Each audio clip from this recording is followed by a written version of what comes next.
Bonsoir à tous, c'est Yop du podcast Avant d'aller dormir. Alors ce soir je suis tout seul, je suis pas avec Indigo, mon compère.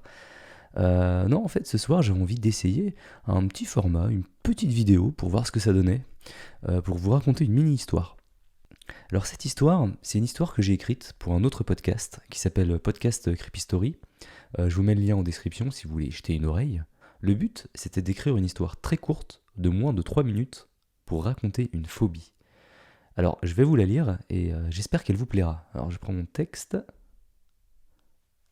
Bon, j'aimerais vous parler de ma phobie de la mort. J'ai croisé la mort pour la première fois quand j'étais enfant. Je devais avoir 5 ou 6 ans. J'étais en vacances avec mes parents à la plage et je profitais du soleil pour me baigner avec ma mère. À un moment donné, il y a eu une grosse vague et mes piètres compétences en nage ne m'ont clairement pas aidé. Je me souviens avoir été emporté sous l'eau alors qu'elle s'engouffrait dans mes poumons. Et puis, plus rien. J'ai ensuite repris conscience, allongé sur le sable, alors que ma mère venait littéralement de me sauver la vie. Et c'est là que je l'ai vue pour la première fois. Une silhouette noire encapuchonnée se tenait juste derrière ma mère, une main posée sur son épaule. Elle me regardait reprendre mon souffle. Je pouvais apercevoir son regard sous sa capuche. Il semblait étrangement bienveillant.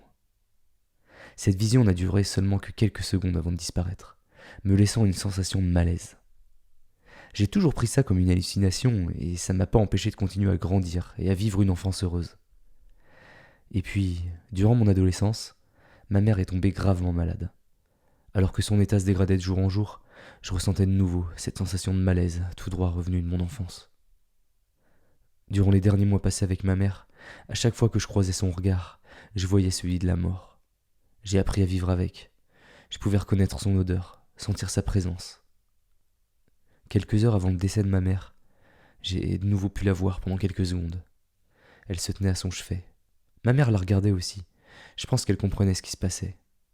Mais j'ai jamais pu lui demander. Elle n'avait de toute façon plus la force de parler. Ma mère est ensuite partie, le visage apaisé, libérée de sa maladie. J'imagine que la mort l'a emportée avec elle. Aujourd'hui, j'ai 31 ans, et si je vous raconte tout ça, c'est parce que l'histoire se répète à nouveau. Depuis quelques semaines, je ressens de nouveau cette sensation. Je sens sa présence rôder autour de moi. Je ne l'ai pas revue, enfin, pas encore. Mais je reconnais cette odeur familière, de plus en plus proche, comme si elle m'appelait. Je sais pas ce qui va m'arriver, mais j'ai peur de la mort. Et cette fois-ci, il y aura personne pour me sauver de la noyade. Et bien voilà, cette histoire est maintenant terminée. J'espère qu'elle vous a plu. N'hésitez pas à laisser un petit commentaire sous la vidéo. Et on se revoit dans un prochain épisode du podcast. En attendant, il est maintenant temps de trouver le sommeil. À bientôt.